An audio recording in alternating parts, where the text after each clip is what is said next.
Praise the Lord. കർത്താവായ യേശുക്രിസ്തുവിന്റെ നിസ്തുല്യ നാമം ഉയർത്തപ്പെടുമാറാകട്ടെ. ഇന്ന് പ്രഭാതത്തിൽ കർത്താവിന്റെ വചനവുമായി നിങ്ങളെ അഭിസംബോധന ചെയ്യാൻ കഴിയുന്നതിൽ വളരെ സന്തോഷിക്കുന്നു.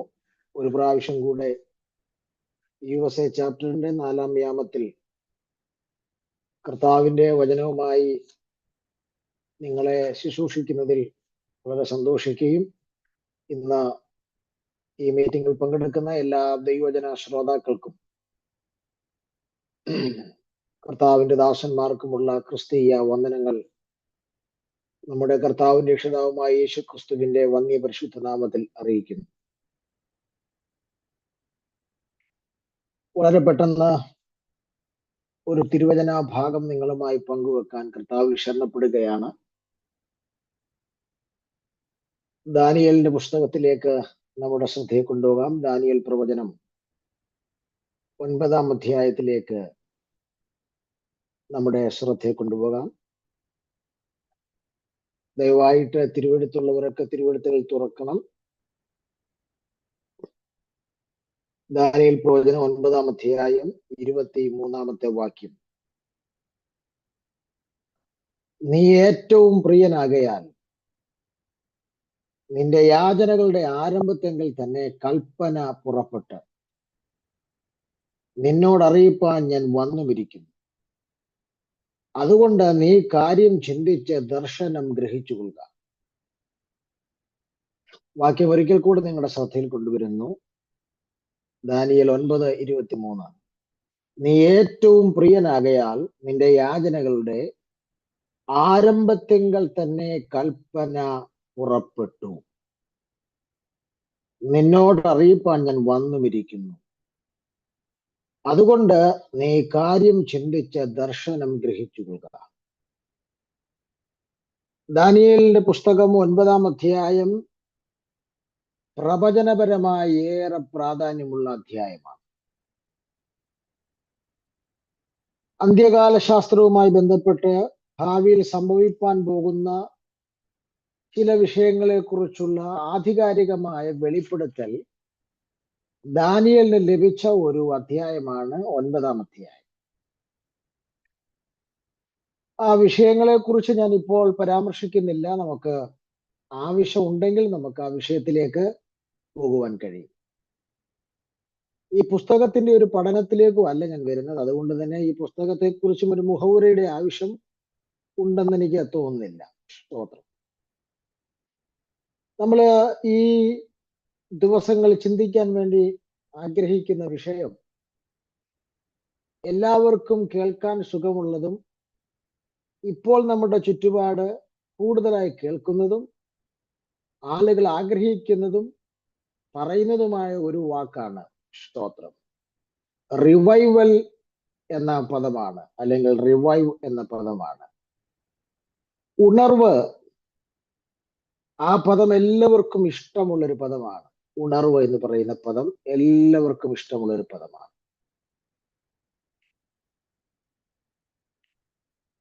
അവനവൻ ഉൾപ്പെട്ടു നിൽക്കുന്ന പ്രാദേശിക സഭയുടെ ഉണർവിന് വേണ്ടി പ്രാർത്ഥിക്കാത്ത ആരും തന്നെ ഉണ്ടാകാൻ സാധ്യതയില്ല. എല്ലാവരും അവരവർ ഉൾപ്പെട്ടു നിൽക്കുന്ന ലോക്കൽ ചർച്ചിന്റെ ഉണർവിന് വേണ്ടി പ്രാർത്ഥിക്കുന്ന ആളുകളാണ്.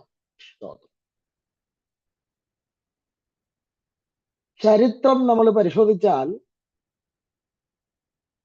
ഉണർവിന് വേണ്ടി പ്രാർത്ഥിച്ച ഒത്തിരി ആളുകളെ കുറിച്ച് ചരിത്രത്തിൽ രേഖപ്പെടുത്തിയിട്ടുണ്ട്. ഒത്തിരി ആളുകളെ കുറിച്ച്. എല്ലാവരുടെയും പേരുകളൊന്നും പറയാനുള്ള സമയവും സന്ദർഭവും എനിക്കില്ല. എന്നാൽ അനുകരിക്കാൻ കൊള്ളാവുന്ന എന്ന് തോന്നുന്ന ഒരു പ്രാർത്ഥന, ആ പ്രാർത്ഥന ഒരു സഹോദരിയുടേതാണ്. ആ സഹോദരി പ്രാർത്ഥിച്ചൊരു പ്രാർത്ഥന എൻ്റെ ഓർമ്മയിൽ തങ്ങി നിൽക്കുന്നുണ്ട്. സഹോദരിയുടെ പേരെനിക്ക് ഓർമ്മയില്ല, പക്ഷെ അവരുടെ പ്രാർത്ഥന എനിക്ക് ഓർമ്മയുണ്ട്. അതുകൊണ്ട് ആ പ്രാർത്ഥന ഒന്ന് ഉദ്ധരിച്ചുകൊണ്ട് നമുക്ക് ഈ വിഷയത്തിലേക്ക് ഒന്ന് കടക്കാം. ഞാൻ നിങ്ങളോട് പറയുന്ന ഈ വിഷയം ഇന്ന് തീരത്തില്ല, നമുക്ക് മറ്റ് സന്ദർഭങ്ങൾ കിട്ടുമ്പോൾ കണ്ടിന്യൂ ചെയ്യും. ഇതിനെക്കുറിച്ച് എന്താണ് ട്രൂ റിവൈവൽ എന്നതിനെ കുറിച്ച് അറിയണമെങ്കിൽ ഈ പഠനത്തിൽ നിങ്ങൾ ഭാഗവാക്കാകുക. അപ്പോൾ തന്നെ ഇന്ന് നമ്മൾ ഇതിന്റെ ഒരു മുഖവുര മാത്രം, അത് മുഖവുരയും പൂർണ്ണമാക്കാൻ കഴിയില്ല, അതിന്റെ ഒരു ചെറിയ ഇൻട്രൊഡക്ഷന്റെ ഒരു ഭാഗം മാത്രം നമ്മൾ ചിന്തിച്ച് മുന്നോട്ട് പോവുകയാണ്. സ്തോത്രം. അപ്പോൾ ഉണർവ് എന്നുള്ളത് എല്ലാവരും ആഗ്രഹിക്കുന്ന കാര്യമാണ്. അപ്പോൾ ഈ ഉണർവിന് വേണ്ടി പ്രാർത്ഥിച്ച നിരവധി പേർ ചരിത്രങ്ങളിൽ ഉണ്ടെങ്കിലും അവരുടെ എല്ലാവരുടെയും പ്രാർത്ഥനകളും മനോഹരമായ പ്രാർത്ഥനകളാണെങ്കിലും ഈ ഒരു സഹോദരിയുടെ പ്രാർത്ഥന എന്നെ വളരെ സ്വാധീനിച്ചു. അവർ പ്രാർത്ഥിച്ച വാചകമാണ് എന്നെ സ്വാധീനിച്ചത്. ആ വാചകം ഇങ്ങനെയാണ്: എന്റെ സഭയെ ഉണർത്തണമേ, ആദ്യം എന്നെ ഉണർത്തണമേ. അതായിരുന്നു ആ പ്രാർത്ഥനാ വാചകം. ഉണർവിന് വേണ്ടി പ്രാർത്ഥിച്ച സഹോദരി പ്രാർത്ഥിച്ച വാചകം, ആ വാചകത്തിന്റെ ചുവട് പിടിച്ചാണ് ഞാൻ മുൻപോട്ട് തിരുവചന ധ്യാനത്തിലേക്ക് കയറുന്നത്. അവർ പ്രാർത്ഥിക്കുകയാണ്, എന്റെ സഭയെ ഉണർത്തണമേ, ആദ്യം എന്നെ ഉണർത്തണമേ. അപ്പോൾ ആദ്യം ഞാൻ ഉണർത്തപ്പെട്ടാലേ എന്റെ സഭ ഉണർത്തപ്പെടുകയും. അങ്ങനെയാണെങ്കിൽ ഒരു സ്റ്റേറ്റ്മെന്റ് ഞാൻ പറയുകയാണ്: ഉണർത്തപ്പെട്ട വ്യക്തികളാണ് ഉണരേണ്ട സഭയ്ക്ക് വേണ്ടി പ്രാർത്ഥിക്കേണ്ടത്. എല്ലാവരും അല്ല ഉണർവിന് വേണ്ടി പ്രാർത്ഥിക്കേണ്ടത്. പിന്നെ ഉണർത്തപ്പെട്ട വ്യക്തികളാണ് ഉണരേണ്ട സഭയ്ക്ക് വേണ്ടി പ്രാർത്ഥിക്കേണ്ടത്. നമ്മള് ഇന്ന് ദാനിയേൽ പ്രവചനം 9-ാം അധ്യായത്തെ ആസ്പദമാക്കി ചില കാര്യങ്ങൾ ചിന്തിപ്പാൻ ആഗ്രഹിക്കുന്നുണ്ട്. പല ആളുകളും അവരുടെ രഹസ്യമായ ദുഃഖങ്ങൾ എന്നോട് പങ്കുവെക്കാറുണ്ട്. ഈ അടുത്ത കാലത്ത് ഒരാളിനോട് പറഞ്ഞു, ഞങ്ങളുടെ ലോക്കൽ സഭയിൽ ഒരു ഉണർവുമില്ലെന്ന് എന്നോട് പറഞ്ഞു. അത് അദ്ദേഹത്തിന്റെ ഒരു സ്വകാര്യ ദുഃഖം അദ്ദേഹം എന്നോട് പറഞ്ഞതാണ്. എന്നാൽ വ്യക്തിപരമായി നമ്മൾ ഓരോരുത്തരും തിരിഞ്ഞ് നമ്മുടെ ജീവിതത്തെ ഒന്ന് പരിശോധിച്ചു നോക്കിയാൽ, സ്തോത്രം, നാം ഓരോരുത്തരും ഉണർവിലാണോ ഉണർത്തപ്പെട്ടാണോ ജീവിക്കുന്നതെന്ന് ഒന്ന് സ്വയം വിലയിരുത്തിയിരുന്നെങ്കിൽ നന്നായിരുന്നു. എന്റെ ലോക്കൽ ചർച്ചിൽ ഉണർവില്ല എന്ന് പറയുമ്പോൾ അത് സത്യമായിരിക്കാം. ആ പറയുന്ന നാം ഓരോരുത്തരും നമ്മുടെ ഉള്ളിലേക്കൊന്ന് തിരിഞ്ഞു പരിശോധിച്ച് നോക്കുക. താങ്കൾ ജീവിക്കുന്നത്, ഞാൻ ജീവിക്കുന്നത്, നിങ്ങൾ ജീവിക്കുന്നത് ഉണർത്തപ്പെട്ട അവസ്ഥയിൽ തന്നെയാണോ? കാരണം ഉണർത്തപ്പെട്ടവന് മാത്രമേ ഉണർവിന് വേണ്ടി പ്രാർത്ഥിക്കുവാൻ അനുവാദമുള്ളൂ. ഞാൻ ഈ വിഷയത്തിലേക്ക് പ്രവേശിക്കുമ്പോൾ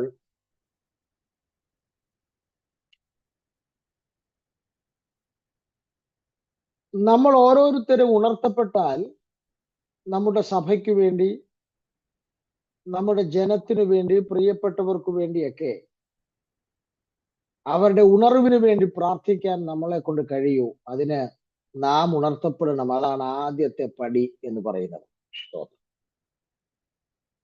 ഞാൻ ഉണർത്തപ്പെട്ടില്ലെങ്കിൽ,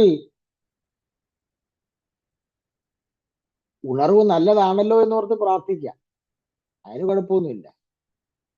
ഉണർത്തപ്പെട്ടില്ലെങ്കിലും ഉണർവ് നല്ലതാണല്ലോ എന്നോർത്ത് വേണമെങ്കിൽ പ്രാർത്ഥിക്കാം. എന്നാൽ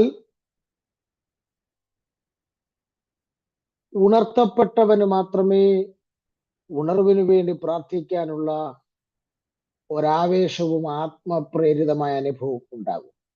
കർത്താവ് അതിനുവേണ്ടി നമ്മളെല്ലാവരെയും സഹായിക്കട്ടെ. ഇസ്രായേലിന്റെ ചരിത്രത്തിലെ ഏറ്റവും പ്രസിദ്ധമായ ഉണർവ് നടന്ന ഒരു കാലഘട്ടമായിരുന്നു എസ്രായുടെയും നെഹമ്യാവിന്റെയും കാലഘട്ടം. അത് ഇസ്രായേൽ ചരിത്രത്തിലെ തന്നെ ഏറ്റവും പ്രസിദ്ധമായ ഉണർവ് നടന്ന കാലഘട്ടമായിരുന്നു എസ്രായുടെയും നെഹമ്യാവിന്റെയും കാലഘട്ടം. ഈ രണ്ട് പുസ്തകങ്ങൾ നമ്മൾക്ക് പരിശോധിക്കേണ്ടി വരും ഇന്ന് അല്ലെങ്കിൽ അടുത്ത ക്ലാസ്സിൽ. സ്തോത്രം. ഇനി ഞാൻ ഈ കാര്യം പറയുമ്പോൾ അതിനോട് ചേർന്നൊരു കാര്യം കൂടെ പറയാം. ഈ എസ്രായുടെയും നെഹമ്യാവിന്റെയും കാലഘട്ടത്തിൽ നടന്ന ആ ചരിത്രത്തിലെ ആ വലിയ ഉണർവിനു വേണ്ടി മറഞ്ഞിരുന്ന് പ്രാർത്ഥിച്ച ഒരു ഭക്തനായിരുന്നു ദാനിയേൽ. സ്തോത്രം. ഒന്നുകൂടെ ഇറങ്ങി പറയാം. ദാനിയേലിനെ നിങ്ങൾ എസ്രായേലും കാണത്തില്ല, നെഹമ്യാവിലും കാണുകയില്ല. ഉണർവിനകത്ത് അദ്ദേഹം ഡയറക്റ്റ് രംഗപ്രവേശനം ചെയ്യുന്നില്ല. പക്ഷെ ഈ എസ്രായുടെയും നെഹമ്യാവിന്റെയും കാലഘട്ടത്തിലെ ഉണർവിന് വേണ്ടി മറഞ്ഞിരുന്ന് പ്രാർത്ഥനയിൽ പോരാടിയ ഒരു ദൈവഭക്തനായിരുന്നു ദാനിയേൽ. നിങ്ങൾ മനസ്സിലാക്കുക, ലോകത്തിൽ നടന്നിട്ടുള്ള സകല ഉണർവുകളെയും നിങ്ങൾ പരിശോധിച്ചാൽ ഉണർവിന് വേണ്ടി മുൻനിരയിൽ ഉപയോഗിക്കപ്പെട്ട പല എസ്രാമാരും നെഹമ്യാവുമാരും ഒക്കെ കണ്ടേക്കാം. പക്ഷേ കാലഘട്ടങ്ങൾക്ക് പുറകു മുതൽ അവിടെ നടക്കുന്ന ഉണർവിന് വേണ്ടി ആ സ്ഥലം, ആ ദേശം, ആ രാജ്യം ഉണർത്തപ്പെടുവാൻ വേണ്ടി മറഞ്ഞിരുന്ന് പ്രാർത്ഥിക്കുന്ന എത്രയോ ഭക്തന്മാരായ ദാനിയേലുമാർ ഉണ്ടെന്നറിയാമോ? അവരെ ആരും അറിയുന്നില്ല. അവർക്ക് പ്രത്യേകിച്ച് ഫ്ലെക്സ് ബോർഡുകളില്ല, പരസ്യങ്ങളില്ല. പക്ഷെ അവരുടെ ഇന്നലകളിലെ മറഞ്ഞിരുന്നുള്ള പ്രാർത്ഥനയുടെ റിസൾട്ടാണ് പിന്നത്തെ കാലഘട്ടത്തിൽ സംഭവിക്കപ്പെടുന്ന പല ഉണർവുകളും. അങ്ങനെയാണെങ്കിൽ എസ്രായുടെയും നെഹമ്യാവിന്റെയും കാലഘട്ടത്തിൽ നടന്ന ആ സുപ്രസിദ്ധമായ ഉണർവിന് വേണ്ടി മറഞ്ഞിരുന്ന് പ്രാർത്ഥിച്ച ഒരു ഭക്തനായിരുന്നു ദാനിയേൽ.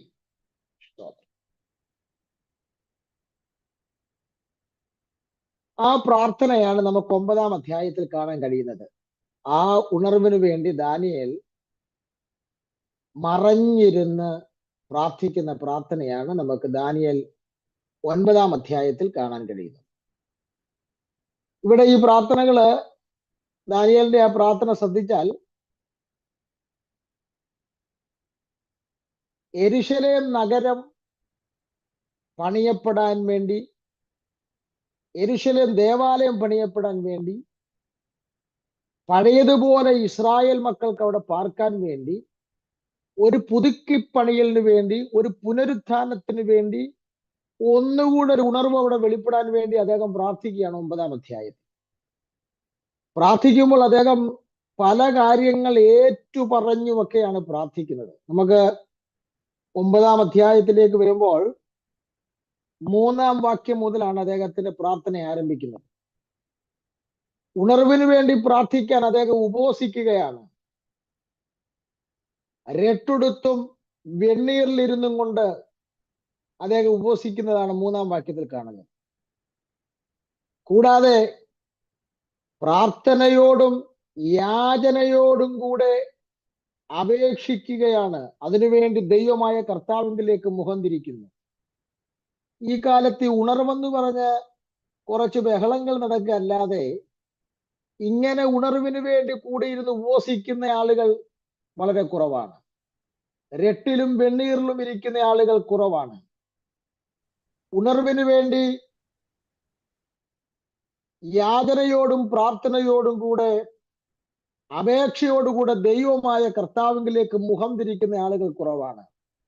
ഉണർവിന് വേണ്ടിയുള്ള പ്രാർത്ഥനയുടെ ഒരു മോഡലാണ് ഇവിടെ കൊടുത്തിരിക്കുന്നത്. നമ്മൾ ഈ ഉണർവെന്ന് പറയുമ്പോൾ ഈ ചാട്ടവും ബഹളവും, ആളുകൾ നിലത്ത് വീഴുന്നതും ആത്മപകർച്ചയൊക്കെ, ഇതൊക്കെ വേണ്ടാന്ന് ഞാൻ പറയുന്നില്ല, അതൊക്കെ ഒരു ചെറിയ പാർട്ട് മാത്രമാണ്. പക്ഷെ അടിസ്ഥാനം അതല്ല. അതുകൊണ്ട് എന്താ സംഭവിച്ചെന്ന് ചോദിച്ചാൽ, ഇപ്പോൾ നടക്കുന്ന പല ഉണർവുകളും ടെമ്പററി ആണ്, നിലനിൽക്കുന്നില്ല.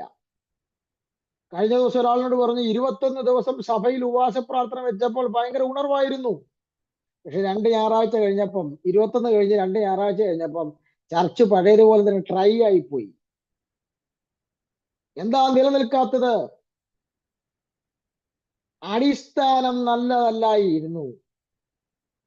കൃത്രിമമായി സൃഷ്ടിക്കപ്പെടുന്ന ഉണർവുകൾ നിലനിൽക്കത്തില്ല. പക്ഷേ അടിസ്ഥാനം ദാനിയേൽ പ്രാർത്ഥിച്ചതുപോലെ മാതൃകയിലുള്ള ഒരു പ്രാർത്ഥനയിലാണെങ്കിൽ ഉണർവിന് നിലനിൽപ്പ് അനിവാര്യമാണ്.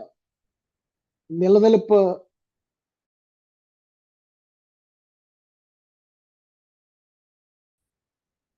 അപ്പോൾ ഒരു കാര്യം വളരെ വ്യക്തമായിട്ട് മനസ്സിലാക്കാൻ പറ്റുന്നത്, ഈ ഉണർവ് ദാനിയേലിന്റെ കാലത്ത് സംഭവിച്ച ഈ ഉണർവിന്റെ ഒരു മാതൃക പ്രാർത്ഥനയാണ് നമ്മൾ ഇപ്പോൾ കണ്ടത്, 9-ാം അധ്യായത്തിന്റെ 3-ാം വാക്യത്തിൽ കണ്ടത്. ഇനി അദ്ദേഹം ആ പ്രാർത്ഥനയിൽ എന്തൊക്കെ പ്രാർത്ഥിക്കുന്നു എന്നുള്ളത് കൊണ്ട് നോക്കി. 4-ാമത്തെ വാക്യത്തിൽ ഏറ്റുപറഞ്ഞുകൊണ്ട് പ്രാർത്ഥിക്കുക. അപ്പൊ ഒരു ഏറ്റുപറച്ചിലുണ്ട് ഉണർവിനകത്ത്.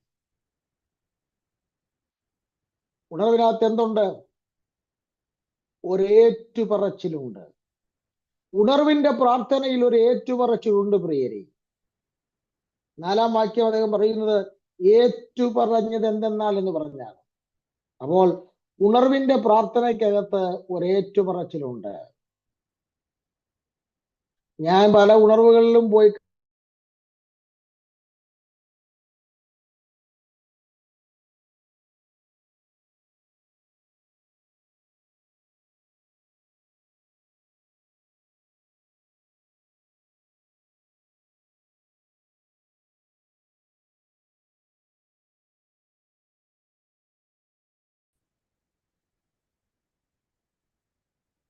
പല ഉണർവുകൾക്കകത്തും ഏറ്റുപറച്ചിലുകളൊന്നുമില്ല. ഇനി എന്താ ഏറ്റു പറഞ്ഞത്? 5-ാം വാക്യം നോക്കി.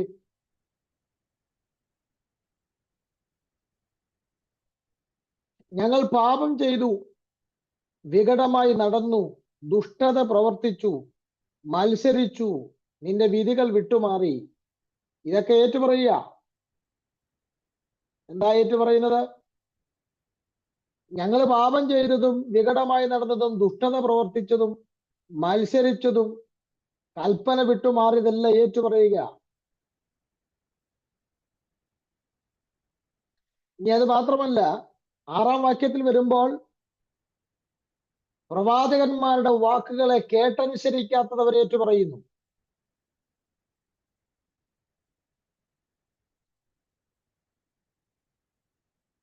ഇനി അത് മാത്രമല്ല, വീണ്ടും താഴോട്ട് വായിക്കുമ്പോൾ 9-ാം വാക്യത്തിൽ അവർ പറയുന്നു, അവർ ദൈവത്തോട് മത്സരിച്ചതിനെ അവർ ഏറ്റുപറയുകയാണ്. കരുണയും മോചനവുമുള്ള കർത്താവിനോട് അവർ മത്സരിച്ചതിനെ 9-ാം വാക്യത്തിൽ ഏറ്റുപറയുന്നു. 10-ാം വാക്യത്തിൽ അവർ ഏറ്റുപറയുന്നത് ദൈവത്തിന്റെ വചനം കേട്ടനുസരിക്കാത്തതിനെ അവർ ഏറ്റുപറയുന്നു. സ്തോത്രം. അപ്പോൾ 13-ാം വാക്യത്തിൽ വരുമ്പോൾ തങ്ങളുടെ ദൈവമായ യഹോവയുടെ കൃപയ്ക്കായി യാചിച്ചില്ല. കാരണം അകൃത്യങ്ങൾ വിട്ടുതിരിഞ്ഞാലല്ലേ യാചിക്കാൻ പറ്റൂ. അങ്ങനെ അകൃത്യങ്ങൾ വിട്ടുതിരിയാഞ്ഞത് കൊണ്ട് യഹോവയുടെ കൃപയ്ക്കായി യാചിച്ചില്ല, അവർ അതിനെ ഏറ്റുപറയുന്നു. 15-ാം വാക്യത്തിൽ വരുമ്പോൾ അവർ പാപം ചെയ്തു ദുഷ്ടത പ്രവർത്തിച്ചത് അവർ ഏറ്റുപറയുന്നു. 16-ാം വാക്യത്തിൽ അവർ സകലർക്കും നിന്ദയായി തീർന്നു എന്നുള്ളതിനെ അവർ ഏറ്റുപറയുന്നു. അപ്പോൾ ഒരു കാര്യം വളരെ വ്യക്തമാണ്, ദാനിയേലിന്റെ ഈ പ്രാർത്ഥന കേവലം ഒരു ഉപവാസ പ്രാർത്ഥനയുടെ പ്രാർത്ഥനയല്ല. പിന്നെ ഉണർവിനു വേണ്ടി പ്രാർത്ഥിക്കുന്ന ദാനിയേൽ വിവിധ വിഷയങ്ങൾ ദൈവസന്നിധിയിൽ എവിടൊക്കെ തെറ്റിപ്പോയോ ആ തെറ്റിപ്പോയതെല്ലാം ഓരോന്നായി എണ്ണി എണ്ണി എണ്ണി എണ്ണി പറഞ്ഞ് ഏറ്റുപറഞ്ഞ് പശ്ചാത്തപിച്ചുകൊണ്ട് ദൈവസന്നിധിയിൽ പ്രാർത്ഥിച്ചുകൊണ്ടാണ് താൻ ഉണർവിന് വേണ്ടി പ്രാർത്ഥിക്കുന്നത്. ഇന്ന് റിവൈവൽ മീറ്റിങ്ങുകൾ എന്നൊക്കെ കേൾക്കുന്നുണ്ട്, പക്ഷേ ഈ ഒരു മോഡൽ പലയിടത്തും കാണുന്നില്ല. അതുകൊണ്ട് നിലനിന്ന ഉണർവുകൾ എവിടെയെങ്കിലും നിങ്ങൾക്ക് കാണാൻ കഴിയുന്നുണ്ടോ? പണ്ട് വെയിൽസിൽ ഉണർവ് നടന്നിരുന്നു നമ്മൾ പറയാറുണ്ട്. ഇപ്പോൾ ആ ഉണർവ് ഉണ്ടോ അവിടെ? പണ്ട് മധ്യ തിരുവിതാംകൂറിലൊക്കെ ഉണർവ് നടന്നു പറയുന്നുണ്ട്. ഇപ്പൊ എന്തിയാ ഉണർവ്? അപ്പോൾ ഒരു കാര്യം വളരെ വ്യക്തമാണ്. ദാനിയേൽ എന്ന് പറയുന്ന മനുഷ്യൻ എസ്രായുടെയും നെഹമ്യാവിന്റെയും കാലഘട്ടത്തിൽ സംഭവിച്ച ആ ഉണർവിന് വേണ്ടി ഒരു കാലഘട്ടത്തിൽ താൻ മറഞ്ഞിരുന്ന് പ്രാർത്ഥിച്ച ഒരു ഭക്തനായ പ്രാർത്ഥനാ മനുഷ്യനാണ്. ഇനി ദാനിയേലിനെ വിട്ടിട്ട് നമുക്ക് അടുത്ത ആളിലേക്ക് വരാം. നമ്മൾ ശ്രദ്ധിച്ചു മനസ്സിലാക്കിയാൽ ഉണർവ് ലക്ഷ്യമാക്കി പ്രാർത്ഥിക്കുകയും ആ ഉണർവിന് വേണ്ടി പ്രവർത്തിക്കുകയും ചെയ്ത മനുഷ്യനാണ് നെഹമ്യാവ്. ഉണർവ് ലക്ഷ്യമാക്കി പ്രാർത്ഥിക്കുകയും ആ ഉണർവിന് വേണ്ടി മുൻപന്തിയിൽ നിന്ന് പ്രവർത്തിക്കുകയും ചെയ്ത മനുഷ്യനാണ് ആര്? നെഹമ്യാവ് എന്ന് പറയുന്നത്. ഇനി മൂന്നാമത് നമ്മൾ ശ്രദ്ധിച്ചാൽ ഈ ഉണർവിന്റെ കാലഘട്ടത്തിൽ ദൈവവചനം മനോഹരമായ ആളുകളെ പഠിപ്പിച്ച വ്യക്തിയാണ് എസ്ര എന്ന് പറയുന്ന ദൈവദാസൻ. അപ്പോൾ ഈ ഉണർവിന്റെ കാലഘട്ടത്തിലാണ് ശരിക്കും ദൈവത്തിന്റെ വചനം എന്ത് ചെയ്യേണ്ടത്? ആളുകളെ പഠിപ്പിക്കേണ്ടത്. ആ സമയത്ത് വേറെ പല കാര്യങ്ങളുടെ പുറകെ ആളുകൾ പോകുന്ന, വേറെ പല മാനിഫെസ്റ്റേഷനുകളുടെയും വേറെ പല സംഭവങ്ങളുടെ പുറകെയൊക്കെ എക്സൈറ്റിംഗ് ആയിട്ടുള്ള കാര്യങ്ങളിലേക്കൊക്കെ പോയി വചനം പഠിപ്പിക്കാൻ മറന്നു പോകുന്നു. ആ ഉണർവിന്റെ കാലഘട്ടത്തിൽ വചനം പഠിപ്പിക്കാൻ മറന്നു പോകുന്നത് കൊണ്ടാണ് ആ ഉണർവ് അടിസ്ഥാനമില്ലാതെ നിലനിൽക്കാതെ പോകുന്നത്. ഞാൻ പേരൊന്നും പറയുന്നില്ല, ആരെയും വിമർശിക്കാൻ പാടില്ല, അതിനുള്ള നല്ല ദൈവവചനം. എങ്കിലും കഴിഞ്ഞിടയിൽ ഒരു ഉണർവ് ഒരു സ്ഥലത്ത് നടന്നു എന്നവർ പറയുന്നു. അപ്പോൾ ആ ഉണർവിൽ പങ്കെടുക്കാൻ വിദേശത്തുനിന്ന് നമുക്ക് വേണ്ടപ്പെട്ട ഒരു സഹോദരൻ പോയി. അദ്ദേഹം അവിടെ താമസിച്ച ഉണർവിൽ പങ്കെടുത്തു. ഞാൻ കഴിഞ്ഞ ദിവസം അദ്ദേഹവുമായിട്ടൊന്ന് സൂമിൽ സംസാരിച്ചപ്പോൾ അദ്ദേഹം എന്നോട് പറഞ്ഞു, അവിടെ വെച്ച് എനിക്ക് വലിയ എൻകൗണ്ടറുകൾ ഉണ്ടായെന്ന് പറഞ്ഞു.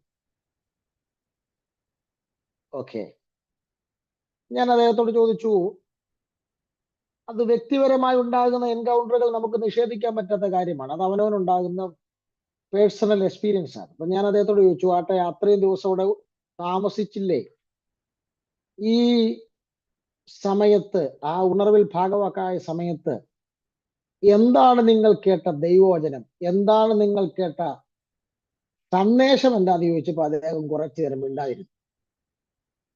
കാരണം അവിടെ എന്തൊക്കെയോ സംഭവിച്ചു, പക്ഷെ സന്ദേശം എന്താന്ന് ചോദിച്ചപ്പോ അദ്ദേഹത്തിന് പറയാനില്ല. ഇത് തന്നെയാണ് പലയിടത്തെയും കുഴപ്പം. ഉണർവിന് പ്രാർത്ഥന ആവശ്യമാണ്, പ്രവർത്തനം ആവശ്യമാണ്, ദൈവവചന പഠനം ആവശ്യമാണ്. ദാനിയേൽ ഉണർവിന് വേണ്ടി കാലങ്ങൾക്ക് പുറകിൽ മറഞ്ഞിരുന്ന് പ്രാർത്ഥിച്ചു. നെഹമ്യാവ് ഉണർവ് ലക്ഷ്യമാക്കി പ്രാർത്ഥിക്കുകയും ചെയ്തു, അതിനുവേണ്ടി പ്രവർത്തിക്കുകയും ചെയ്തു. എസ്ര ഉണർവിന്റെ കാലഘട്ടത്തിൽ ജനത്തെ നന്നായി വചനം പഠിപ്പിച്ചു.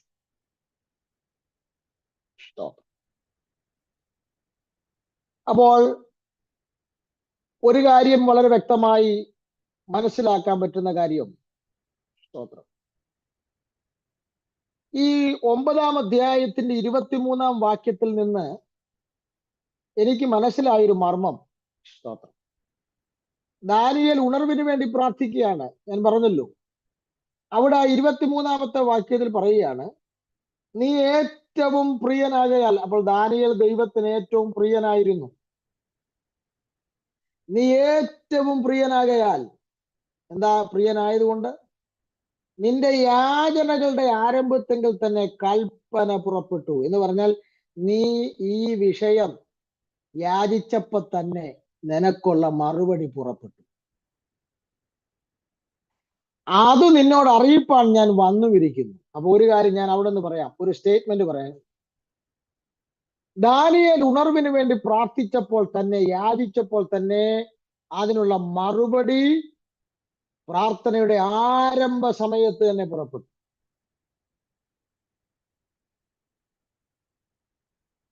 ഏകദേശം 3 ആഴ്ചവട്ടത്തോളമുള്ള പ്രാർത്ഥനയായിരുന്നു അദ്ദേഹത്തിന്റെ. 21 ഡേയ്സ് ഫാസ്റ്റിംഗ് നമുക്ക് വേണമെങ്കിൽ പറയാം.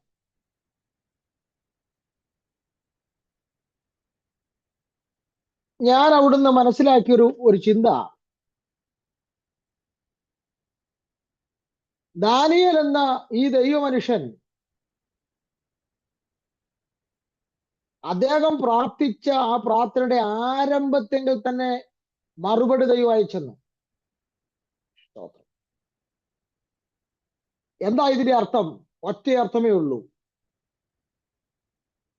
ഉണർത്തപ്പെട്ടവർ ഉണർവിന് വേണ്ടി പ്രാർത്ഥിച്ചാൽ ഉത്തരം വൈകാനിടയില്ല.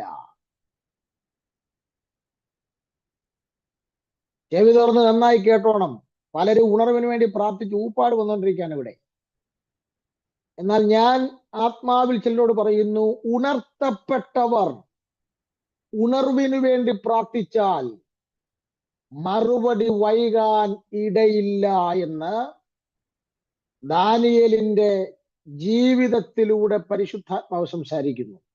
നോക്കിക്കേ, ഉണർത്തപ്പെട്ട ഒരു മനുഷ്യൻ ഉണർവിനു വേണ്ടി മറഞ്ഞിരുന്ന് പ്രാർത്ഥിച്ചപ്പോൾ മറുപടി വൈകാതെ വേഗം സംഭവിച്ചു. അതാണ് ദൂതൻ പറഞ്ഞത്, നിന്റെ യാചനയുടെ ആരംഭത്തെങ്കിൽ തന്നെ മറുപടി വന്നത്.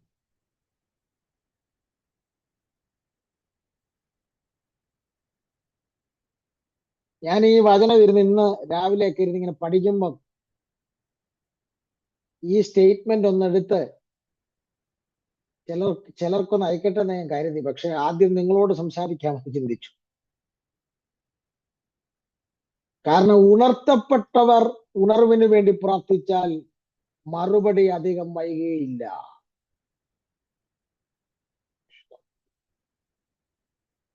അപ്പോൾ അങ്ങനെയാണെങ്കിൽ ഒരു കാര്യം ഉറപ്പിക്കാം, ഈ ദാനിയേൽ ഉണർത്തപ്പെട്ടവനായിട്ടാണ് ജീവിച്ചത്. അദ്ദേഹം ഉണർത്തപ്പെട്ടവനായി ജീവിച്ചു. അദ്ദേഹം ഉണർവിന് വേണ്ടി പ്രാർത്ഥിച്ചു. അദ്ദേഹം ഉണർവിന്റെ മറുപടി, ആ ഉണർവിന് വേണ്ടി പ്രാർത്ഥിച്ചതിന്റെ മറുപടി അദ്ദേഹം കണ്ടു. ഇനി ഒരു കാര്യം കൂടെ പറയാം. ഉണർവിന് വേണ്ടി പ്രാർത്ഥിക്കുന്ന നമ്മളിൽ ഓരോരുത്തരും ആ ഉണർവിന് വേണ്ടി പ്രാർത്ഥിക്കാനുള്ള യോഗ്യത ഉള്ളവരാണോ എന്ന് ഒന്ന് പുനഃപരിശോധിക്കണം. ഉണർവിന് വേണ്ടി പ്രാർത്ഥിക്കുന്ന നാം ഓരോരുത്തരും അതിനുവേണ്ടി പ്രാർത്ഥിക്കാനുള്ള യോഗ്യതയായ ഉണർത്തപ്പെട്ട ഒരു ജീവിതം നയിക്കുന്നവരാണോ എന്ന് ഒന്നുകൂടെ നമ്മുടെ ലൈഫിനെ ഒന്ന് അനലൈസ് ചെയ്തിരുന്നെങ്കിൽ നന്നായിരുന്നു.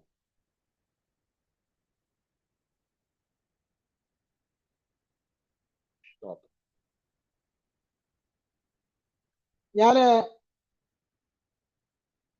4 കാര്യങ്ങൾ നിങ്ങളുടെ മുൻപിലേക്ക് വെക്കുക. 4 കാര്യങ്ങൾ നിങ്ങളുടെ മുൻപിലേക്ക് വെച്ചിട്ട് പ്രാർത്ഥിക്കാനാണ് ആഗ്രഹിക്കുന്നത്.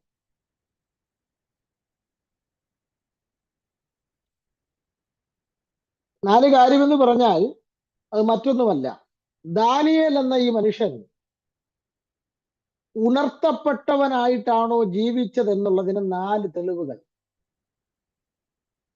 ആ ഉണർത്തപ്പെട്ടവനായി ജീവിച്ചു എന്നുള്ളതായിരുന്നു ഉണർവിന് വേണ്ടി പ്രാർത്ഥിക്കാൻ ഉണ്ടായിരുന്ന ദാനിയേലിന്റെ യോഗ്യത.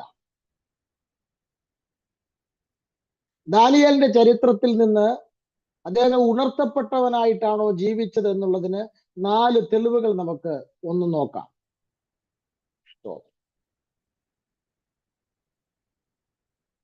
ഒന്നാമത്തെ തെളിവ് ദാനിയേൽ പ്രവചനം 1-ാം അധ്യായത്തിന്റെ 8-ാമത്തെ വാക്യത്തിലേക്ക് നമ്മൾ വരുമ്പോൾ അവിടെ ഒരു തീരുമാനം നമുക്ക് കാണാൻ കഴിയുന്നു. എന്നാൽ രാജാവിന്റെ ഭോജനം കൊണ്ടും അവൻ കുടിക്കുന്ന വീഞ്ഞുകൊണ്ടും തന്നെത്താൻ അശുദ്ധമാക്കുകയില്ല എന്ന് ദാനിയേൽ ഹൃദയത്തിൽ നിശ്ചയിച്ചു. ഡിസിഷനാണത്, തീരുമാനമാണത്.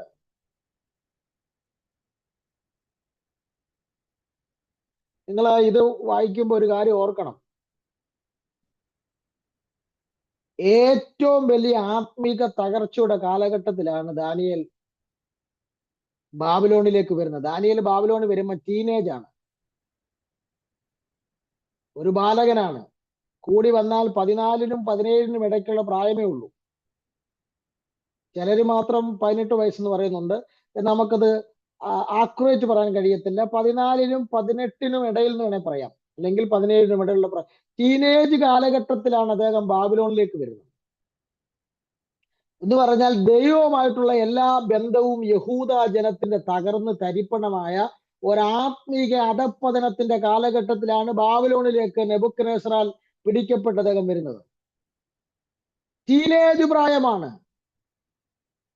തെറ്റിപ്പോകാൻ ഏറ്റവും കൂടുതൽ സാധ്യതയുള്ള കാലം, ചോര തിളയ്ക്കുന്ന പ്രായം.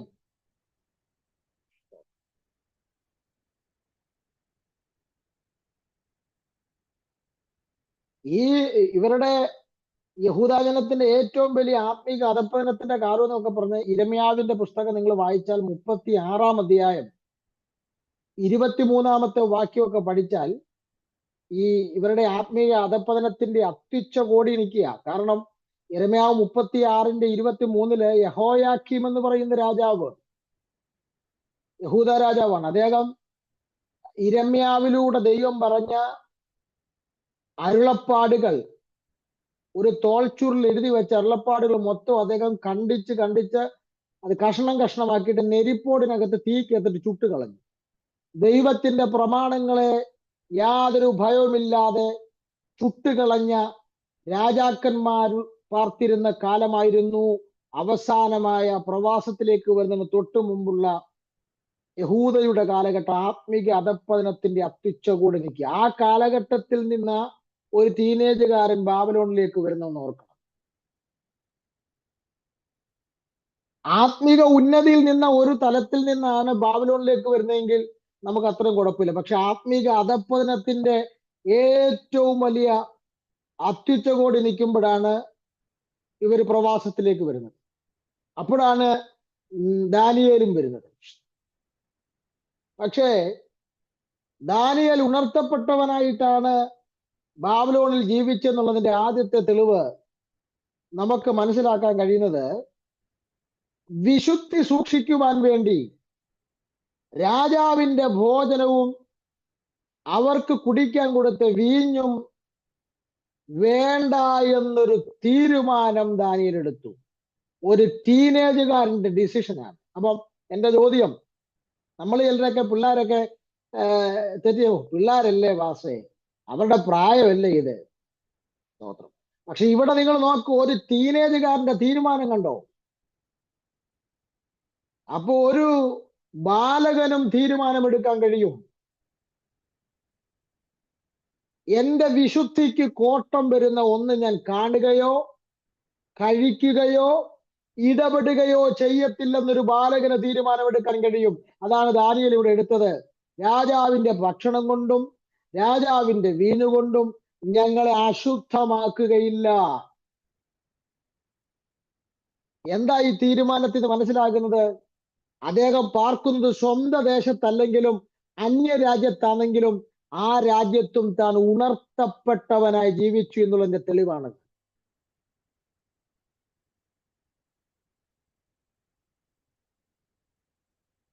അപ്പോൾ ഇതിനകത്തുനിന്ന് എനിക്ക് മനസ്സിലായ കാര്യം, എന്താ ഉണർവിന്റെ ലക്ഷണം?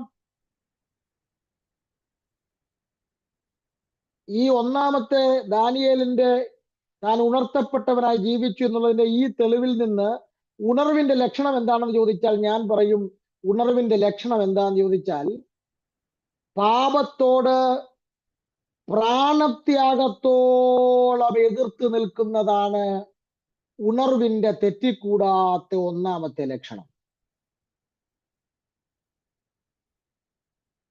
ഉണർവുണ്ടോ അവിടെ പാപമുണ്ടാകത്തില്ല. കാരണം ഉണർവിന്റെ കാലം പാപത്തോട് പ്രാണത്യാഗത്തോളം എതിർത്ത് നിൽക്കുന്നതാണ് ഉണർവിന്റെ ഒന്നാമത്തെ ലക്ഷണം. നീ ഉണർത്തപ്പെട്ടവനാണോ? എങ്ങനെ മനസ്സിലാക്കാം? പാപത്തോട് പ്രാണത്യാഗത്തോളം എതിർത്ത് നിൽക്കുന്ന ഒരു ജീവിതമാണ് നയിക്കുന്നതെങ്കിൽ നീ എവിടെയാണെങ്കിലും ഉണർത്തപ്പെട്ടവനാണെന്നുള്ളതിന്റെ ഒന്നാമത്തെ ലക്ഷണമാണത്. ദാനിയേൽ ഉണർത്തപ്പെട്ടവനാണെന്നുള്ളത് ദാനിയേലിന്റെ ആ ഒരൊറ്റ തീരുമാനത്തിൽ നിന്ന് മനസ്സിലാക്കാൻ കഴിയും. ഇനി രണ്ടാമത്തെ കാര്യം, 2-ാം അധ്യായത്തിന്റെ 18-ാം വാക്യത്തിലേക്ക് വരുമ്പോൾ, ദാനിയേൽ പ്രവചനം 2-ാം അധ്യായത്തിന്റെ 18-ാം വാക്യത്തിലേക്ക് വരുമ്പോൾ ഈ രഹസ്യത്തെ കുറിച്ച് സ്വർഗസ്ഥനായ ദൈവത്തിന്റെ കരുണ അപേക്ഷിപ്പാൻ തക്കവണ്ണം കൂട്ടുകാരായ ഹനന്യാവോടും മീശായേലിനോടും അസറിയാവോടും കൂടെ കാര്യമറിയിച്ചു. ഇവിടെ മരണകരമായൊരു പ്രതിസന്ധിയുടെ നടുവിൽ നിൽക്കുകയാണ് ദാനിയേലും കൂട്ടുകാരും. പ്രതിസന്ധി എന്താണെന്നുള്ളത് നമുക്ക് 2-ാം അധ്യായം വായിക്കുമ്പോൾ മനസ്സിലാക്കാൻ കഴിയുന്നുണ്ട്. അത് അവിടുത്തെ രാജാവ് ഒരു സ്വപ്നം കണ്ടു. നെബൂഖദ്നേസർ രാജാവ് ഒരു സ്വപ്നം കണ്ടു. ആ സ്വപ്നം കൊണ്ട് പുള്ളിയുടെ ഉറക്കവും പോയി, പുള്ളി വ്യാകുലപ്പെട്ടു പോയി. പക്ഷെ ആ സ്വപ്നം കണ്ടത് എന്താണെന്ന് നേരം വെളുത്തപ്പോൾ പുള്ളിക്ക് ഓർമ്മയില്ല. പുള്ളി കൊട്ടാരത്തിലെ സകല മന്ത്രവാദികളെയും വിളിച്ചു. സ്വപ്നം പറഞ്ഞു കൊടുക്കണം, അർത്ഥവും പറയണം. പക്ഷെ ആളുകൾ പറഞ്ഞു, വന്ന മന്ത്രവാദികളൊക്കെ പറഞ്ഞു, സ്വപ്നം പറയുകയാണെങ്കിൽ ഞങ്ങൾ അർത്ഥം പറഞ്ഞുതരാം. സ്വപ്നം പുള്ളിക്ക് ഓർമ്മയില്ല. അവസാനം രാജാവ് കോപിഷ്ഠനായി സകലരെയും കൊന്നുകളയാൻ അദ്ദേഹം ഓർഡർ ഇടുക. അങ്ങനെ ഒരു സാഹചര്യത്തിലാണ് ആ സ്വപ്നവും അതിന്റെ അർത്ഥവും പറയുന്നവന് രാജാവ് വലിയ പ്രതിഫലങ്ങളൊക്കെ ഓഫർ ചെയ്തു. അപ്പോൾ ദാനിയേല് ബാലകനാ, അദ്ദേഹം പറഞ്ഞു, ആ സ്വപ്നവും അതിന്റെ അർത്ഥവും ഞാൻ പറയാം, എനിക്ക് അല്പം സമയം തരണമെന്ന് പറഞ്ഞു.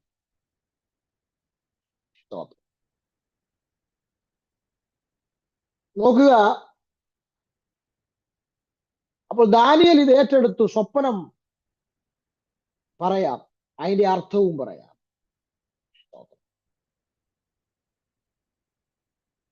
അപ്പോൾ ദാനിയേൽ ഈ വിഷയം ഏറ്റെടുത്ത് കഴിഞ്ഞപ്പോൾ തന്റെ കൂട്ടുകാരാണ് ഇവിടെ നമ്മൾ വായിച്ച 18-ാം വാക്യത്തിൽ പറയുന്ന ഹനന്യാവും മീശായേൽ അസരിയാവും, അവർക്ക് ഇൻഫർമേഷൻ കൊടുത്തിട്ട് പറയുകയാണ്, നിങ്ങൾ എൻ്റെ കൂടെ പ്രാർത്ഥിക്കണം. എന്തിനു പ്രാർത്ഥിക്കണം? ഈ രഹസ്യത്തെക്കുറിച്ച്. ഏത് രഹസ്യത്തെക്കുറിച്ച്? രാജാവിന്റെ മനസ്സിൽ രാജാവ് കണ്ട സ്വപ്നം എന്താണെന്നോ അതിന്റെ അർത്ഥം എന്താണെന്നോ ആർക്കും അറിയത്തില്ല, രാജാവിന് ഓർമ്മയില്ല. പക്ഷെ സ്വപ്നം കണ്ടെന്ന് പുള്ളിക്കറിയാം. ആ രഹസ്യത്തെക്കുറിച്ച് സ്വർഗസ്ഥനായ ദൈവത്തിന്റെ കരുണ അപേക്ഷിപ്പാൻ. മനസ്സിലായില്ലേ? എന്ന് പറഞ്ഞാൽ ഞാന് കാര്യം പറയാമെന്ന് ഏറ്റുപോയി. ഇനി പറഞ്ഞില്ലെങ്കിൽ രാജാവ് വിദ്വാന്മാരെ എല്ലാം കൊല്ലാൻ കൽപ്പിച്ച പോലെ നമ്മളെയും തട്ടും. പക്ഷെ അതുകൊണ്ട് എന്റെ കൂടെ നിങ്ങളും പ്രാർത്ഥിക്കേ, സ്വർഗത്തിലെ ദൈവത്തിന്റെ കരുണ അപേക്ഷിക്കണം.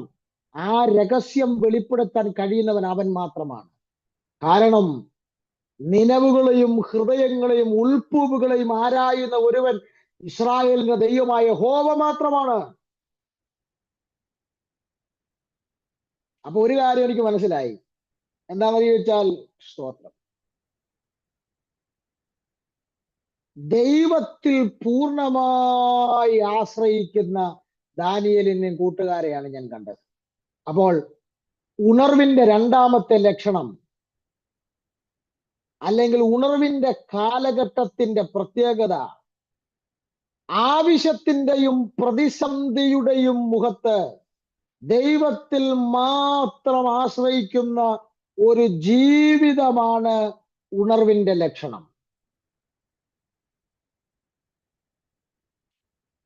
നീ ഉണർത്തപ്പെട്ടവനാണോ എന്നുള്ളതിന്റെ ലക്ഷണം. ഉണർവിന്റെ രണ്ടാമത്തെ ലക്ഷണം ആവശ്യത്തിന്റെയും പ്രതിസന്ധികളുടെയും പ്രതികൂലങ്ങളുടെയും ഒക്കെ നടുവിൽ ദൈവത്തിൽ മാത്രം ആശ്രയിക്കുന്ന ഒരു ജീവിതം നയിക്കുന്നെങ്കിൽ അത് ഉണർത്തപ്പെട്ടവന്റെ ലക്ഷണമാണ്.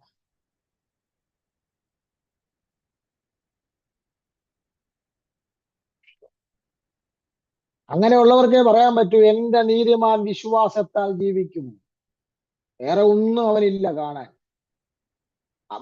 ബാങ്ക് അക്കൗണ്ടുമില്ല, പോക്കറ്റിൽ പണമില്ല, ഒന്നുമില്ല. പക്ഷെ വിശ്വാസത്താൽ, അത് ദൈവത്തിൽ മാത്രമുള്ള ആശ്രയമാണ്. അത് ഉണർവിന്റെ ലക്ഷണമാണ്. നമുക്കൊരു പ്രശ്നം വരുമ്പോൾ നമുക്ക് ഇന്നാരുടെ മുഖം തെളിഞ്ഞു വരും, അയാളോട് ചോദിക്കാം, ഇങ്ങനെ ഇടപെടാം. അതല്ല, സഹായിപ്പാൻ കഴിയാത്ത മനുഷ്യപുത്രന്മാരിൽ ആശ്രയിക്കാതെ പ്രതിസന്ധിയും പ്രതികൂലവും വരുമ്പോൾ ദൈവത്തിൽ മാത്രം ആശ്രയിക്കുന്ന ഒരു ജീവിതമാണ് ഉണർത്തപ്പെട്ടവന്റെ രണ്ടാമത്തെ ലക്ഷണം. മൂന്നാമത്തെ ലക്ഷണം, 6-ാം അധ്യായത്തിലേക്ക് നമ്മൾ വരുമ്പോൾ അതിന്റെ 10-ാമത്തെ വാക്യം നമ്മൾ ശ്രദ്ധിച്ചാൽ, ദാനിയേൽ പ്രവചനം 6-ാം അധ്യായത്തിന്റെ 10-ാം വാക്യം, എന്നാൽ രേഖ എഴുതിയിരിക്കുന്നു എന്ന് ദാനിയേൽ അറിഞ്ഞപ്പോൾ അവൻ വീട്ടിൽ ചെന്ന് അവന്റെ മാളിക മുറിയുടെ കിളിവാതിൽ യെരൂശലേമിന് നേരെ തുറന്നിരുന്നു. താൻ മുമ്പേ ചെയ്തു വന്നതുപോലെ ദിവസം 3 പ്രാവശ്യം മുട്ടുകുത്തി തന്റെ ദൈവത്തിന്റെ സന്നിധിയിൽ പ്രാർത്ഥിച്ചു സ്തോത്രം ചെയ്തു. നോക്കിക്കേ, ദൈവത്തിന്റെ വചനം ഓരോ കഷ്ണമായി മുറിച്ച് നെരിപ്പോടിനകത്തിട്ട് തീ കത്തിക്കുന്ന യെഹോയാക്കീൻ രാജാവ് ഭരിച്ച ആ രാജ്യത്ത് നിന്ന് വന്നവരാണ് ഈ ദാനിയേൽ ഉൾപ്പെടെയുള്ള ഈ ടീനേജ് ആര്.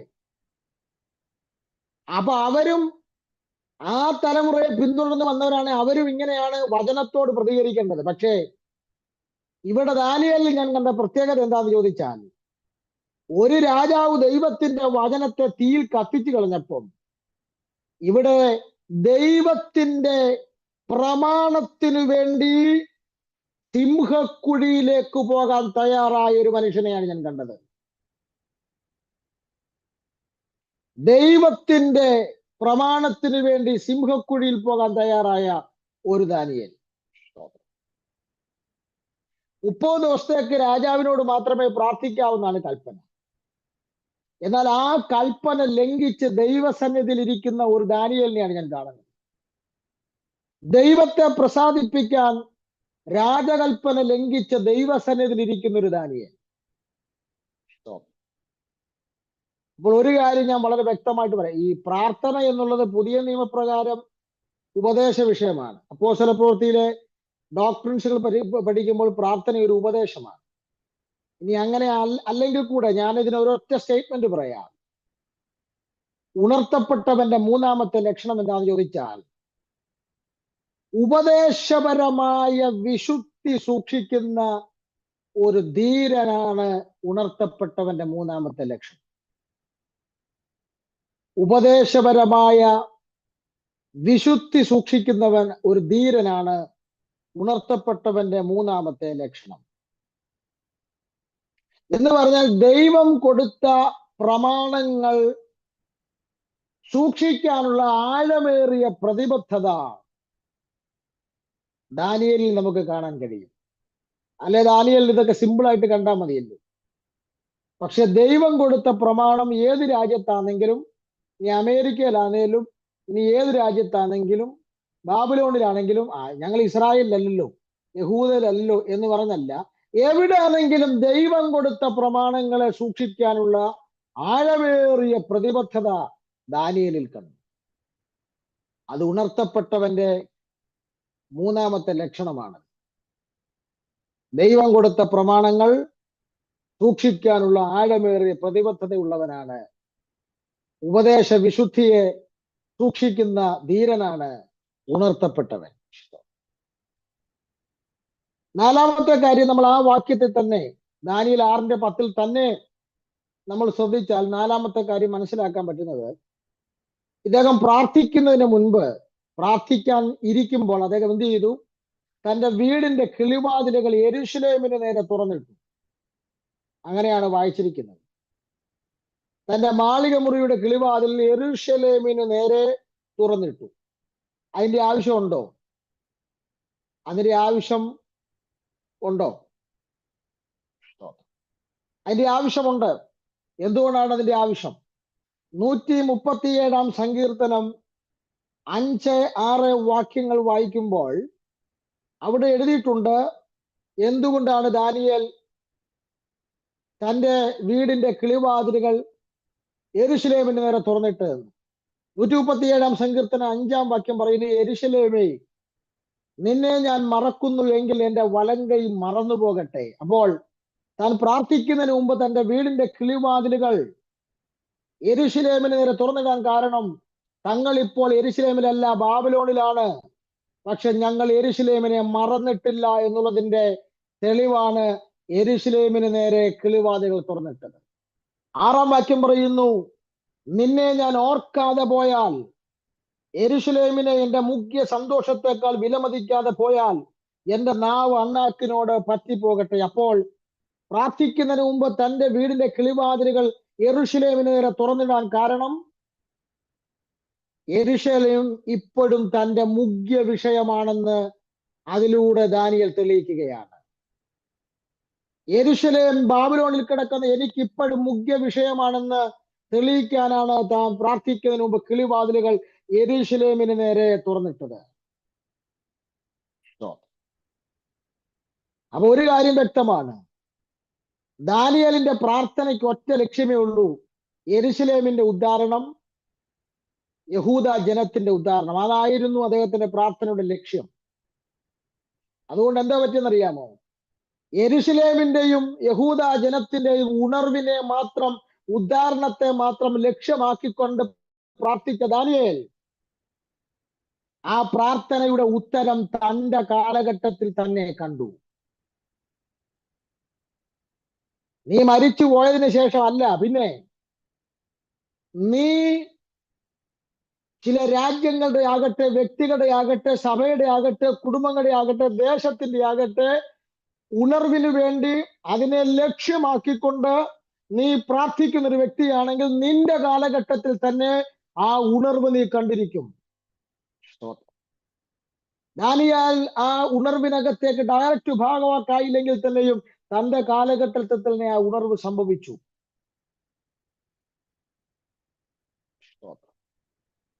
അങ്ങനെയാണെങ്കിൽ ഒരു കാര്യം വളരെ വ്യക്തമായി പറയാം,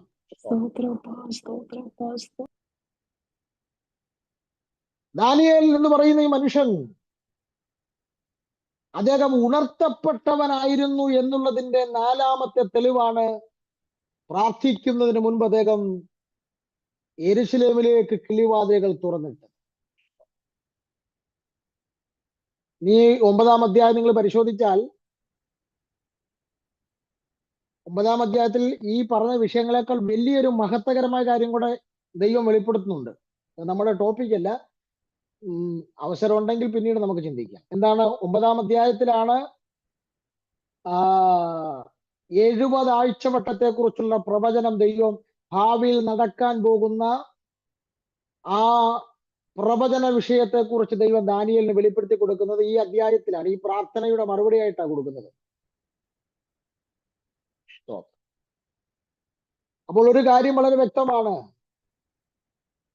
ദൈവം ഇസ്രായേലിൽ യഹൂദ ജനത്തിന് ചെയ്യാൻ പോകുന്ന ഉണർവിനെ കുറിച്ച്, അവരുടെ ഭാവിയിൽ സംഭവിക്കാൻ പോകുന്ന ആഴ്ചവട്ടങ്ങളെ കുറിച്ച് വരെ ദൈവം കൃത്യമായി ഇവിടെ ദാനിയേലിന് വെളിപ്പെടുത്തുകയാണ്. ഒരു കാര്യം വളരെ വ്യക്തമാണ്, ദൈവജനത്തിന്റെയും തന്റെ നഗരത്തിന്റെ ഉണർവിന് വേണ്ടി പ്രാർത്ഥിച്ച ദാനിയേൽ തന്റെ കാലഘട്ടത്തിൽ തന്നെ ആ ഉണർവ് കണ്ടു, ആ പ്രാർത്ഥനയുടെ ഫലം കണ്ടു. എന്ന് പറഞ്ഞാൽ താൻ യെരൂശലേം ദേവാലയത്തിന് കൊടുത്തിരുന്ന പ്രാധാന്യം അത്ര വലുതാണ്. അതുകൊണ്ടാണ് താൻ പ്രാർത്ഥിക്കുന്നതിന് മുമ്പ് കിളിവാതിലുകൾ യെരുശലേമിന് നേരെ തുറന്നത്. ദാനിയേലിനെ പോലൊരു മനുഷ്യൻ പ്രവാസത്തിൽ കിടക്കുമ്പോഴും യെരുശലേം ദേവാലയത്തിന് ഇത്രയും പ്രാധാന്യം കൊടുത്തെങ്കിൽ അത് പുതിയ നിയമ വേർഷനിൽ ഞാൻ പറയുന്നത്, സ്തോത്രം, ജീവനുള്ള ദൈവത്തിന്റെ സഭയാകുന്ന ദൈവാലയത്തെ അവഗണിക്കാതെ ആദരിക്കുന്നതാണ് ഉണർവിന്റെ തെറ്റിക്കൂടാത്ത നാലാമത്തെ ലക്ഷണം. ദാനിയേൽ അവരുടെ ദേവാലയത്തിന് കൊടുത്ത പ്രാമുഖ്യം എത്ര വലുതായിരുന്നുള്ളതാണ്. പ്രവാസത്തിൽ കിടക്കുമ്പോഴും ദാനിയേൽ യെരുശലേം ദേവാലയത്തെ മുഖ്യ വിഷയമായി കണ്ടതുകൊണ്ടാണ് താൻ അവിടേക്ക് കിളിവാതിലുകൾ തുറന്നിട്ടത്. മറ്റൊരു പ്രവാസത്തിലാണെങ്കിലും തന്റെ ദേവാലയത്തിനും നഗരത്തിനും താൻ ഇത്രയും പ്രാധാന്യം കൊടുത്തെങ്കിൽ ഉണർത്തപ്പെട്ടവന്റെ നാലാമത്തെ ലക്ഷണം നമ്മുടെ കാലഘട്ടം അനുസരിച്ച് പറഞ്ഞാൽ, പുതിയ നിയമ വേർഷനിൽ പറഞ്ഞാൽ, ജീവനുള്ള ദൈവത്തിന്റെ സഭയാകുന്ന ആലയത്തെ അവഗണിക്കാതെ ആദരിക്കുന്നതാണ് ഉണർത്തപ്പെട്ടവന്റെ നാലാമത്തെ ലക്ഷണം. അങ്ങനെങ്കിൽ ദാനിയേൽ ഉണർത്തപ്പെട്ടവനായിരുന്നു എന്നുള്ളതിന്റെ 4 ലക്ഷണങ്ങളാണ് ഞാൻ പറഞ്ഞത്. ഒന്ന്, പാപത്തിനെതിരെ പ്രാണത്യാഗത്തോളം എതിർത്ത് നിൽക്കുന്ന ഉണർത്തപ്പെട്ടവന്റെ ഒന്നാമത്തെ ലക്ഷണം, അദ്ദേഹം രാജാവിന്റെ ഭോജനവും വീഞ്ഞും വേണ്ട എന്ന് വെച്ചുകൊണ്ട് അദ്ദേഹം തെളിയിച്ചു താൻ ഉണർത്തപ്പെട്ടവനാണെന്നുള്ളത്. 2, ഒരു പ്രതിസന്ധിയുടെ സമയത്ത് മനുഷ്യരിൽ ആശ്രയിക്കാതെ ദൈവത്തിൽ മാത്രം ആശ്രയിക്കുന്ന ദാനിയേൽ ഉണർത്തപ്പെട്ടവനാണെന്നുള്ളത് തെളിയിക്കുന്ന 2ാമത്തെ ലക്ഷണമാണ്. 3,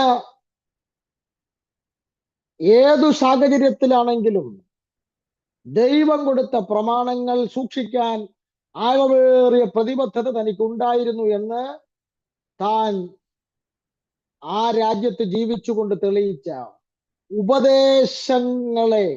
ഉപദേശപരമായ വിശുദ്ധിയെ കാത്തു സൂക്ഷിച്ച ധീരനായിരുന്നു ദാനിയേൽ എന്ന് താൻ ഉണർത്തപ്പെട്ടവനായിരുന്നു എന്നുള്ളതിനെ 3ാമത്തെ ലക്ഷണം അവിടെ കാണുന്നു. 4ാമത്തെ ലക്ഷണമാണ് നാം കണ്ടത്, ദൈവാലയത്തെ ആദരിക്കുന്ന ദാനിയേൽ. സ്തോത്രം. നോക്കുക, ഇന്ന് രാവിലെ ഈ 4 കാര്യങ്ങൾ കൊണ്ട് നമുക്കൊരു കാര്യം ഉറപ്പിക്കാം, ദാനിയേൽ ഉണർത്തപ്പെട്ടവനായിരുന്നു. ആ ഉണർത്തപ്പെട്ടവൻ ഉണർവിന് വേണ്ടി പ്രാർത്ഥിച്ചപ്പോൾ ഒത്തിരി കാലം പ്രാർത്ഥിക്കേണ്ടി വന്നില്ല. പ്രാർത്ഥനയുടെ ആരംഭത്തിൽ തന്നെ മറുപടി വെളിപ്പെട്ടു. സ്തോത്രം. ആ മറുപടി എസ്രായുടെയും നെഹമ്യാവിന്റെയും കാലത്ത് താൻ ജീവിച്ചിരിക്കുമ്പോൾ തന്നെ ദാനിയേൽ കണ്ടെങ്കിൽ ഇന്ന് രാവിലെ സമയം എനിക്ക് വളരെ വ്യക്തമായി പറയാനുള്ളത്, രാജ്യങ്ങൾ ഉണരുന്നത് നല്ലതാണ്, സഭകൾ ഉണരുന്നത് നല്ലതാണ്, ദേശം ഉണരുന്നത് നല്ലതാണ്. അതിനേക്കാളൊക്കെ പ്രയോറിറ്റി വ്യക്തിപരമായി നമുക്കുണരാം. ഉണർത്തപ്പെട്ടവന് മാത്രമേ വലിയ ഉണർവിന് വേണ്ടി പ്രാർത്ഥിക്കാൻ കഴിയൂ. ഉണർത്തപ്പെട്ടവൻ ഉണർവിന് വേണ്ടി പ്രാർത്ഥിച്ചാലേ വേഗം മറുപടി ഉണ്ടാകൂ. സ്തോത്രം. അങ്ങനെങ്കിൽ നമുക്ക് ഈ ദിവസങ്ങളിൽ അതിനായിട്ട് നമ്മെ തന്നെ ഒരുക്കാം. അടുത്ത ദിവസം നമുക്ക് കൂടുതൽ ഈ വിഷയത്തെക്കുറിച്ച് പഠിക്കാൻ കർത്താവ് നമ്മെ സഹായിക്കട്ടെ. പ്രാർത്ഥനയ്ക്കായി തലകൾ വണക്കാം, കണ്ണുകളടയ്ക്കാം, പ്രാർത്ഥിക്കാം. മഹാദൈവമേ, സ്വർഗസ്ഥ പിതാവേ, അങ്ങയുടെ വചനത്തിനകത്തുനിന്ന് ഞങ്ങൾക്ക് ആധികാരികമായ ചില വിഷയങ്ങളെ ചിന്തിപ്പാൻ ദൈവം നൽകിയ അവസരത്തിനായി സ്തോത്രം. ഇന്ന് രാവിലെ സമയം കർത്താവേ, ഉണർവിനെ കുറിച്ച് കേട്ടുകൊണ്ട് ഇവരുടെ പുതിയ ഒരു ദിവസം ആരംഭിക്കുവാൻ ദൈവം സഹായിക്കണം. കർത്താവായ യേശു ക്രിസ്തുവിന്റെ നാമത്തിൽ ഞാൻ ഇവരെ ബ്ലസ് ചെയ്യും. എല്ലാവരും ഉണർത്തപ്പെടേണ്ടതിനായി പ്രാർത്ഥിക്കുന്നു. ഉണർത്തപ്പെട്ടവരുടെ പ്രാർത്ഥന വേഗം മറുപടി കൊണ്ടുവരുമെന്ന് ഞങ്ങൾ കേൾപ്പാനിടയായി തീർന്നു. ഈ രാവിലെ ദൈവാത്മാവ് ഞങ്ങളെ പണിയണമേ. എല്ലാ മഹത്വവും ഞങ്ങൾ കർത്താവ് അർപ്പിക്കുന്നു. പ്രാർത്ഥന കേട്ടതിന് സ്തോത്രം, യേശു ക്രിസ്തുവിൻ നാമത്തിൽ തന്നെ. ആമേൻ. കർത്താവ് വചനങ്ങൾ നമ്മെ സഹായിക്കട്ടെ. God bless you.